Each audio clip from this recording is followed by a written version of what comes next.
Welcome back. So in this video, we are going to discuss about some of the important anti-patterns that should be avoided in the Cucumber based test automation frameworks. By avoiding these anti-patterns, you are going to reduce the overall maintenance of the automation to a great extent. The automation will be reliable, maintainable, and scalable. It will also support parallel execution. It will support multiple browsers and multiple environments. There will not be any hard coding, and it will follow all the industry best practices. Now this video is the preview video of the Cucumber BDD Masterclass course that is available on Udemy. It has got 17 hours of top-notch content that you don't want to miss out. So if you like this content, do check out the discounted link of the course from the description section below. With this link, you are going to get the course at 90% discount. So let us get started. So the first thing that comes in mind is the step definition class. It is tightly coupled with the feature files. For all the scenarios, in all the features, we are putting all the code in one step definition class. So in case if we are going to do change in this feature file, we are going to update the code in this step definition class. But if we are going to do change in this feature file, then also we are going to update the code in the same step definition class. So there can be conflicts. In case one team member is working on this feature and another one is working on this feature, both are going to write code in the same step definition class. So this can create conflicts as well as it can be a maintenance headache. The other issue that I see with this class is it is going to become a god-like class that knows a lot of things, that does not follow the single responsibility principle. Right? It does not have a single purpose. It has got a lot of code. And we have just automated 2 scenarios. In case there are 100 scenarios, then imagine the lines of code we are going to write in this file. Right now we are at 109. If you go with programming good practice, it is recommended that a class file should not exceed 80 to 100 lines of code. In this case, we are already at 109 with just 2 scenarios. So it makes sense to split this file into multiple classes. But how do we do that? We cannot just split it into random classes and put the step definitions over there. We need to follow certain principles. So it is recommended that we should create the step definition classes using the domain concept. By this, what I mean is, if we look at our website and if we go to store, you can see that the store is a domain concept for our website. So all the steps that we are going to perform on the store page, all those steps can go into one class that represents the store as the domain. Similarly, if I go to the product page, the product can be another domain concept. So all the steps that we are going to perform here, all those steps can go into a product class. Right? And if I add the product to the cart, so the cart can be another domain concept, and all the steps related to the cart can go in a separate class file.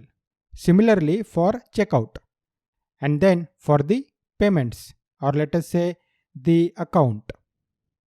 Right? So we need to figure out the domain concept for our application. and then according to that we can split the step definition class into multiple classes. And in the first attempt we may not be 100% perfect, and that is fine, not a problem. As long as you split the class into smaller classes, you should be fine. It is just that you may need few iterations to get there. So as part of this framework, we are actually going to do that in one of the next lectures. The important takeaway from this lecture is the domain concept.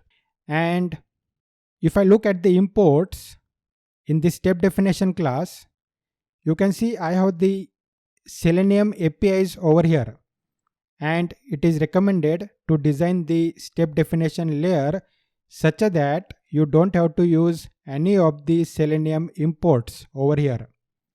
Okay, and this is where the page object model design comes into picture, and we are going to have a look at it shortly because our framework will be based on page object model design.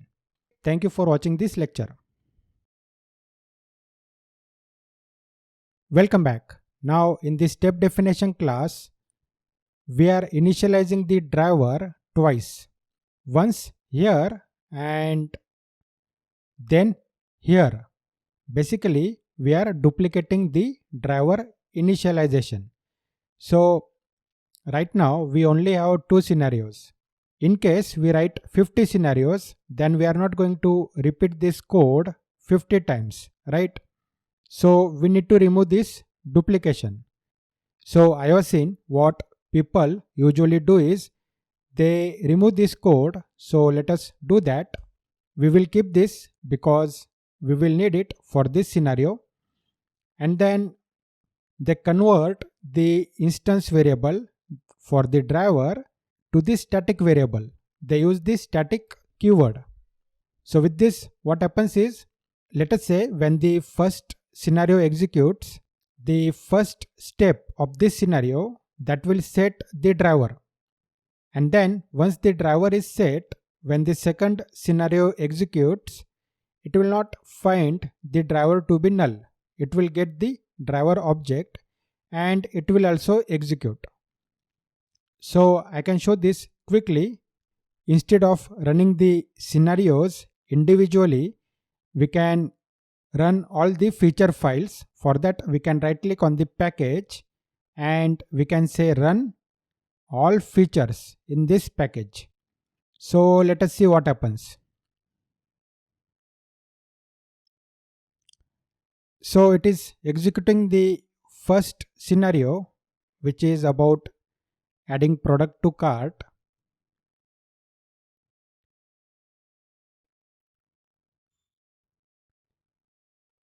The second scenario is also executing fine, right? We did not get the null driver. So now you can see that if I execute this scenario individually, I will get the null driver. So I lost the capability of executing individual scenario. So this is not the real issue. The real issue is the driver object. So if we are executing these scenarios sequentially, then there may not be any problem, provided this scenario executes as the first scenario. But again, Cucumber is going to do that randomly. So you never know which scenario will be executed first. The another issue can be with the parallel execution. So we have got only one driver instance, right? So when the first scenario executes, it will set the driver, and since it is static, it will hold the value. But at the same time, the second scenario will also execute during parallel execution, right? So it is also going to use the same driver instance, that is the same browser. So it is also going to perform the UI actions on the same browser. Basically, two different scenarios trying to perform different UI actions on the same browser. So this may create conflict and one of the scenarios will fail. Probably both the scenarios will fail. So you can work around this issue and you can write this code back in the first step of the second scenario. Right? Let us say you are fine with duplicating the driver initialization. But in this case also, what happens is, since we are using this static keyword for the driver, let us say the first scenario set the driver, and since it is static, it will hold the value, right? But at the same time, the second scenario will start and it will also set the driver, overwriting the previous value set by the first scenario. So what will happen is, the first scenario will lose the driver object and it may fail even though both the scenarios are getting executed in different browser instance. So to get around this, you can basically add a thread local over here, right? There is a thread local class that can be used from Java to maintain different copies of the driver instance for each thread, and that will work, not a problem. But that will work only for this step definition, right? In case I have got multiple step definitions, then in that case we will have to create the driver object in those step definitions, right? And then use the thread local, then initialize the driver, and we will repeat the same steps. Basically we are going to duplicate the code again and we are going to violate the do not repeat yourself principle, right?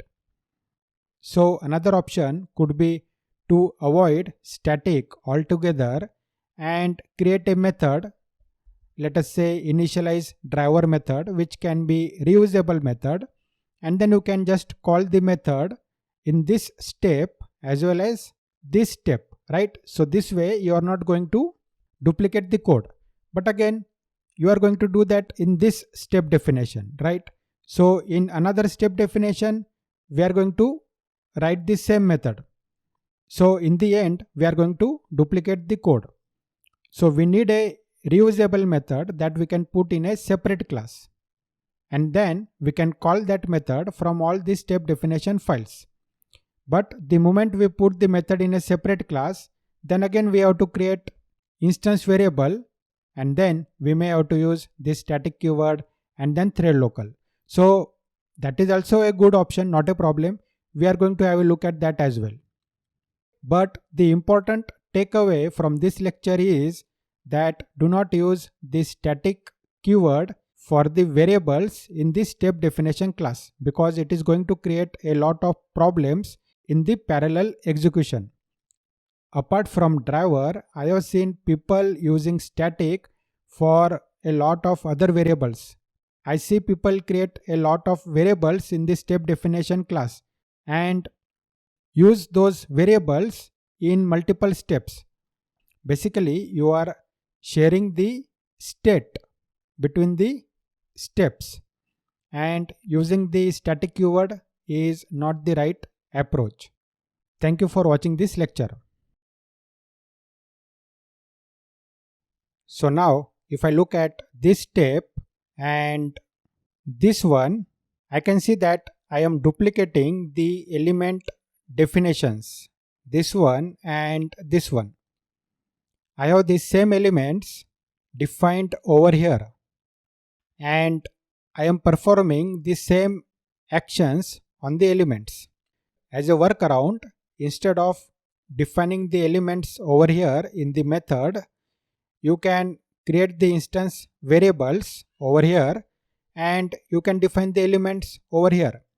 That way you can get rid of some of the duplicate code, right? But in this case too, this will work only for this step definition. In case you got another step definition where you are going to use this same element, then you are going to define it over there as well. So we need to avoid this kind of duplication as well, and this is where the page object model design comes in picture. So using that we can create page objects and we can define the elements in the page objects we can write the methods for the actions that we perform on the pages, and we can expose those methods to the step definition class. So that way, in the step definition class, we are just going to call those methods. So we are going to have the element definitions at one place, and we are not going to duplicate the code, right? The methods will be reusable methods. So again, we are going to have a look at the page object model design later on in the course. Thank you for watching the lecture. Welcome back. So you can see we are not using any synchronization strategy in our scenarios. We are not using the weights. The only weight that we are using is the static slip, and it is not at all recommended. It can be used only in rare instances where you really need to wait for some time. But in most of the cases, it is advisable to avoid it. And one reason for this is it can be unreliable. For example, here we are assuming that the API call can complete in 5 seconds, right? Just in case, let us say the network is slow and the API call to add a product to the cart that is taking 6 seconds to complete. Then in that case, this scenario will fail, right? We are getting a false negative because of this slow network. So to handle this, we need to define the wait time strategically. It can be 10 seconds or 15 seconds or even 30 seconds depending upon the infrastructure that you are working with and depending upon the application speed. And again, with respect to the application speed, if you observe that the API calls are taking a lot of time, it could be 15 seconds or 30 seconds, then it could be a performance issue as well. And in that case, we don't have to handle it in the automation, because if we handle it in the automation, we may be hiding a potential defect. So we need to define some acceptable waiting time in our automation framework. Usually for API calls, the timeout is 30 seconds. So we can use it as the baseline, or if your application is really fast, you can use 15 seconds, not a problem. But putting the static slips like this and randomly putting the time over here is an invitation for unreliability. It is also possible that you may be executing the automation on the cloud servers. In that case, the cloud is bit slow as compared to the local setup. So if you put the static slip like this, it may work on the local setup and it may give you false confidence, right? But the moment you execute the code on the cloud setup, you will start seeing automation failures, and then you will wonder why you are having these failures. So you can avoid all that by using proper synchronization strategies.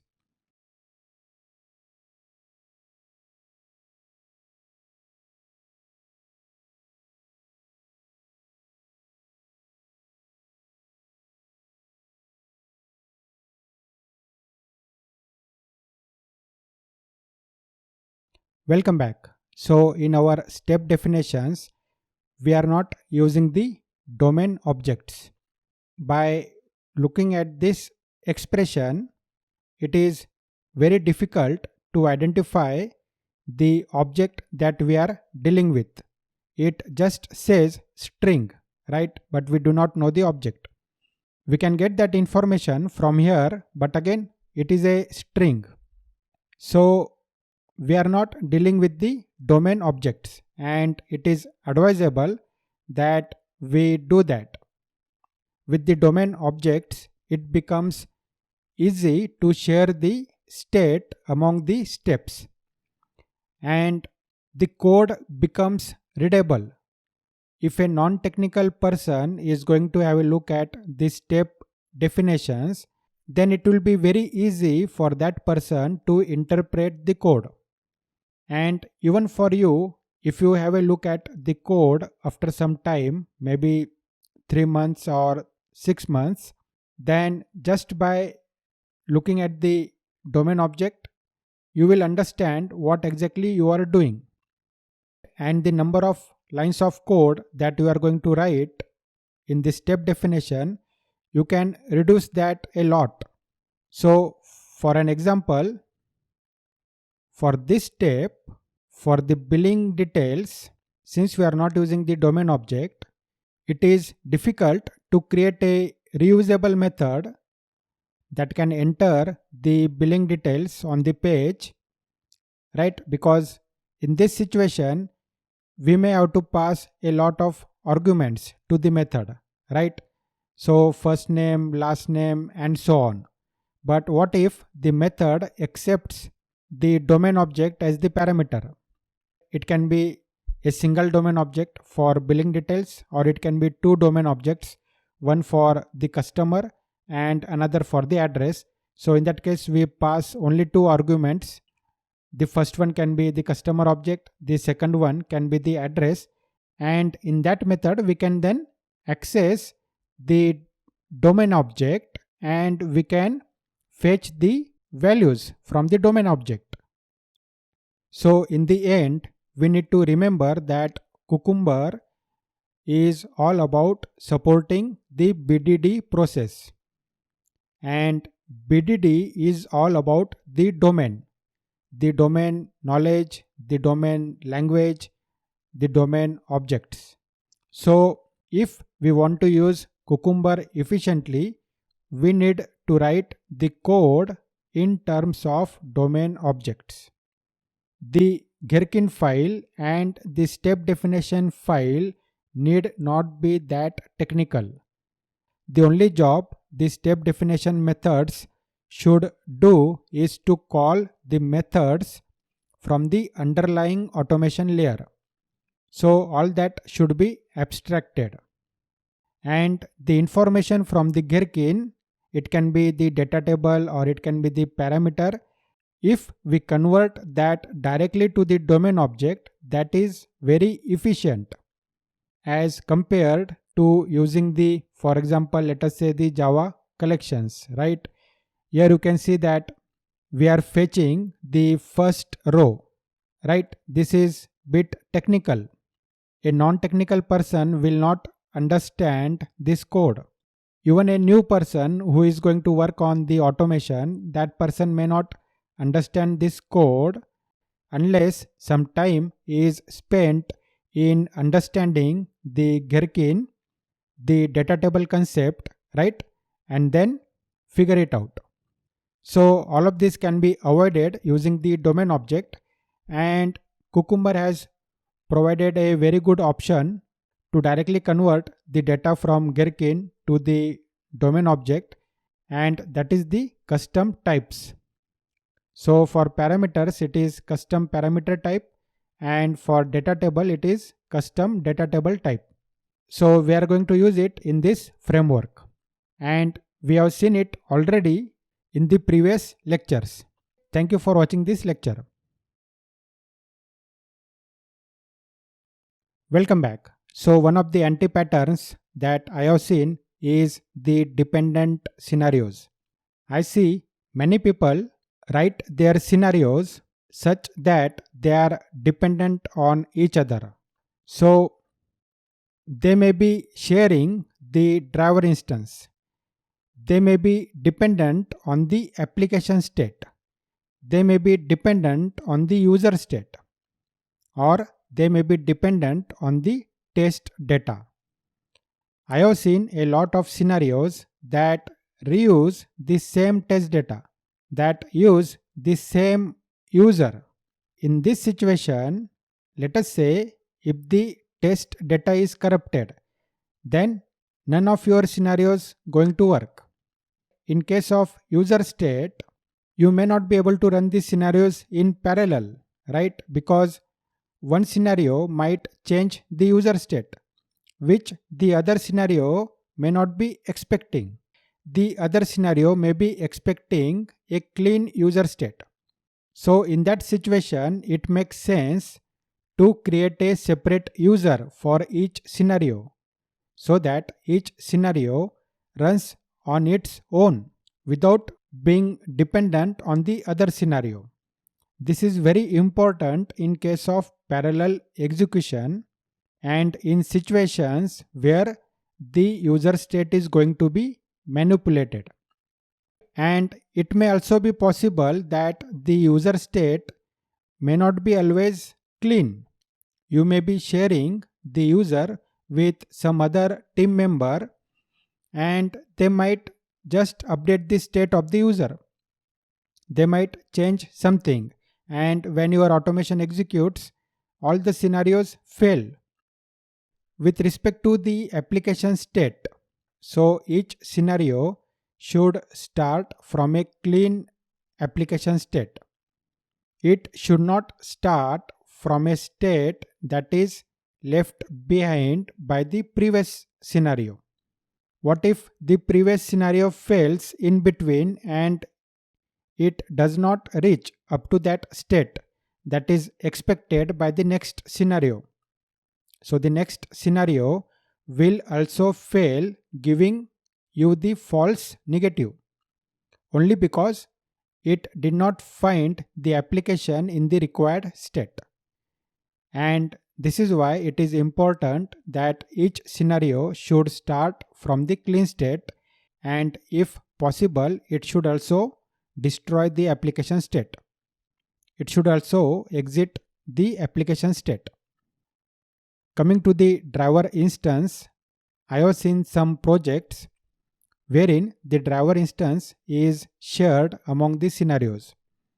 So this may work if you are going to execute the automation sequentially. But in case of parallel execution, this may not work. For each scenario, we need to have a different driver instance that launches a different browser instance.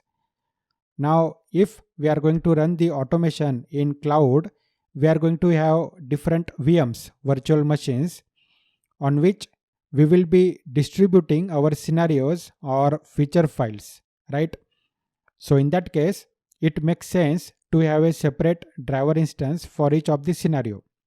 You cannot use the same driver instance for all the scenarios that runs on different virtual machines. That will not work.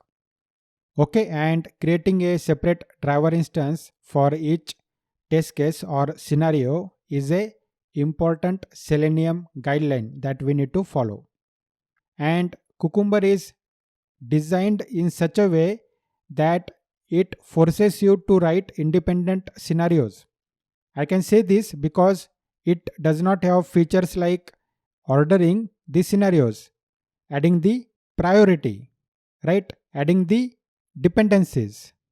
The only feature it has got is to group the scenarios, and that is understandable because we may group scenarios depending upon our requirements, right? We may group scenarios as sanity scenarios or regression scenarios, right? Or scenarios specific to an environment and so on, and that is fine. So the important takeaway from this lecture is that we need to design our scenarios to be independent of each other, and the scenarios should be truly independent in all the sense. Basically, test data, user state, application state, and the driver instance. Thank you for watching this lecture. Welcome back. So now notice that for the given statement, which is this one, the AND statement, actually we are using the UI to create the state, right? If I go to the step definition, you can see that I am clicking on the add to cart button, and then I am clicking on the view cart link button. So we are creating this state through the UI, and it is not at all recommended. If you refer to Selenium guidelines, this is one of the important guidelines that we need to follow, that never use UI to create the state for the test cases. In this case, scenarios. because UI is highly unreliable. UI automation is slow, it is unreliable, and it is prone to fail. Let us admit it. So, we should perform less UI actions and automate these scenarios efficiently. You may think that if I do more UI actions, it means I am going to automate more functionality of the application, but that may not be the case. In case of UI automation, less is actually more. We should be performing less UI actions. Only that is required. Only that is being validated. So in this case, in order to create the state for this scenario, to create the context, we should avoid using UI. So instead of UI, we can either use APIs or we can use the database. So both the options are fast and reliable. Personally, I would go with APIs and not the database, because in that case then we are going to tightly couple our scenario with the database schema. So if I go to the step definition, over here for this context, I don't really care how I am adding the product to the cart. All I care about is that the product should be in the cart, and from there I should be performing the actions for the scenario and validating something else. So we can use the API over here to add the product to the cart and then fetch the cookies and inject those cookies in the browser, so that when we navigate to the cart, the product will be already there in the cart. Right? You could be automating 20 scenarios, 50 scenarios in the cart itself on the checkout page. And for all these scenarios, we don't have to perform these UI actions again and again to add the product to the cart. You might have a scenario wherein you need, let us say, 2 products in the cart. Then you don't have to repeat these actions, UI actions, to add the products to the cart. It can be unreliable, right? What if the text on the add to cart button got changed? Then in that case, this scenario will fail, right? Because the intention of this scenario is not to test the text on the add to cart button. The intention is to test that the customer is able to place an order. So it should not fail if the text on the add to cart button changes. We will have other scenario that will check that particular functionality, and that scenario will fail, not a problem. But this scenario should not fail because the text on the button got changed. Similarly, in case of billing address, now in this case too, if you look at this scenario, the intention here is to validate that the customer is able to place an order, right?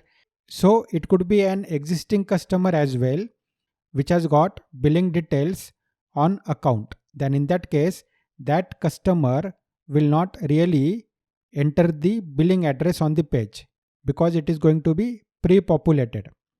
So for such kind of scenario, you are not going to launch the application, then go to the account page, then sign up and create a new customer, then go to the billing details page, then add the billing detail and place an order. Make sure that the customer has got the address. You are not going to do that, right? You may create a customer beforehand manually, which will have an address, right?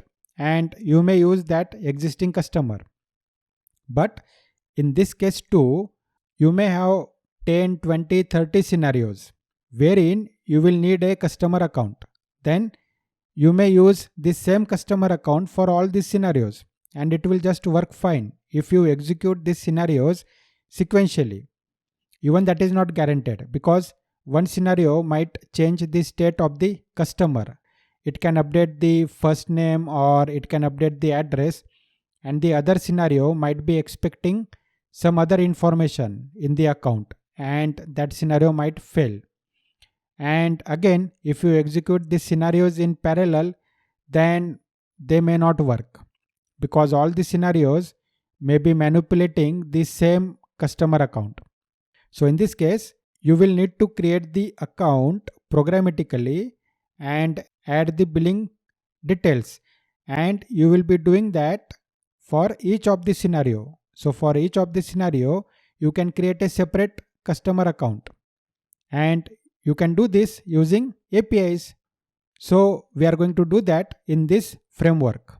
Thank you for watching this lecture. Welcome back. So I can see couple of more anti-patterns as well as couple of missing features over here. So let us go through all those. The first thing is the URL. It is currently hard coded. So we should remove the hard coding as much as possible. In this case, we should be putting the base URL in some configuration file, and we should be putting the endpoint in some class or some file like a JSON or something like that. Then another hard coding that I can see is basically the static text that we are using over here. So it is the expected text, right?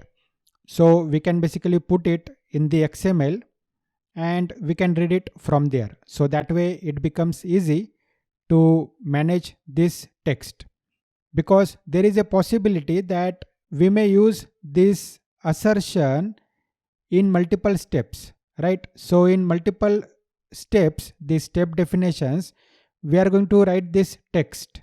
Basically, we are going to duplicate it. So this can be avoided by putting it in the XML file or in some other file. So the another missing feature is basically over here we are managing the driver executable manually, right? The path is hard coded, and in case the browser version changes, the major version changes, then this Chrome driver may not work. We may get the incompatibility error. So in that case, we may have to download it and replace it. On the local machine, this is fine, we can do it. But on the cloud, when the automation runs in the CI environment, this may not be desired. So you need to figure out a way to do this automatically. So there is a library that we can use. It is called as the WebDriver Manager, and it will do the driver management for us. If it finds the Chrome driver that is available, if it is not matching with the browser version, then it will download the Chrome driver and it will use it. So we don't have to do anything. All the management will happen through this library. Okay. So the another thing that is missing is the multi-browser support. Right now, this will support only the Chrome driver and not the Firefox driver. So for the Firefox, I can change this code and I can execute it, not a problem. But I need to automate it in such a way that I should be able to execute the automation on demand for the browser. So I should be able to execute it through the Maven command, for example, and take the browser as a parameter. So if I want to run it on Chrome, I should be able to provide Chrome as the parameter and the automation should run on it. And if I want to run it for Firefox browser, then I should be able to provide it as a parameter and the automation should run for it. So this kind of flexibility we need to add in the automation. The another feature that is missing is the support for different environments.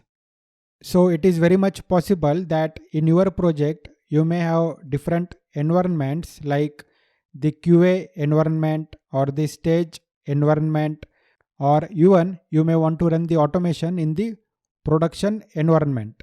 So for each of this environment, the base URL will be different. So in that case, again, the automation should be designed such that it should run for each of the environment without requiring any change in the code.